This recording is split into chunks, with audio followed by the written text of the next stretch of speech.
name is Jonathan Adams.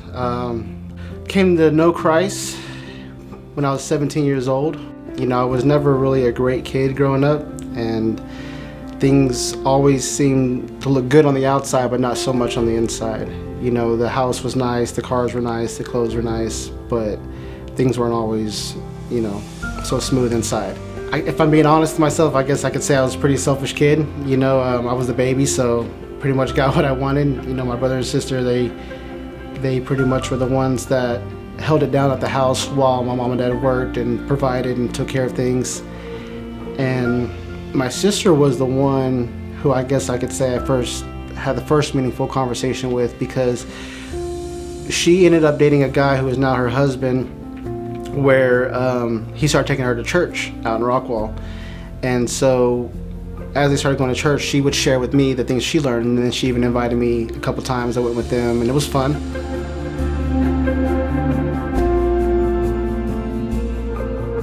How I would describe the school I went to, even though it was technically on the better side of town, it was still ran like a prison. Due to all the stress and anxiety of dealing with the pressures of high school and drama and all that stuff, it kind of put me in a space where I was just completely lonely, and that's where, to cope with that, I started to supplement in alcohol and drugs.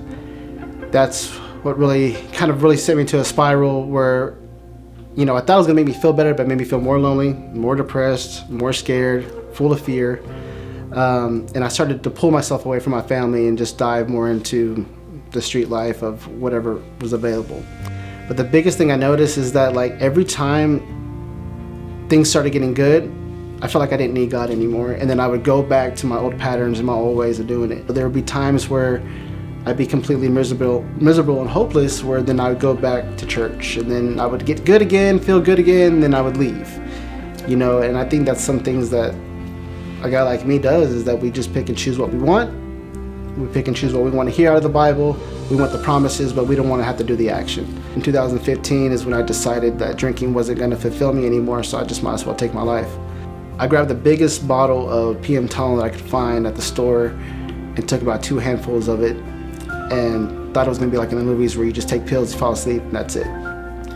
Well, that doesn't happen, and it sucks. And what ended up happening was my liver was in complete shock. It was failing, and I went 2 days before I decided to go to the hospital, where my skin had turned yellow. They rushed me to Presbyterian here in Allen. Of course, they asked what's going on. I told them I was an alcoholic. They're like, what else is going on? And I was like, okay, I took a lot of pills. And what were you trying to do? I was like, I was trying to kill myself. They said, sir, you have 2 hours to say your goodbye to your kids, to your wife, and to your family members, because you're not going to know who you are or anything. Your mind's gone. Luckily, once again, God was there and definitely helped me respond to the antidote. And by day 4, I was back out of the hospital. Before I left, there was obviously some inpatient, outpatient, requirements, but not necessarily. They weren't really forcing it on me. And they just said, just don't drink anymore. You can't drink anymore. So the first thing I did was go to Total Wine and buy the biggest bottle of Jack Daniels that I could find, because I knew being at the hospital was like a vacation for me, and going back to reality sucked, and I wasn't ready for it.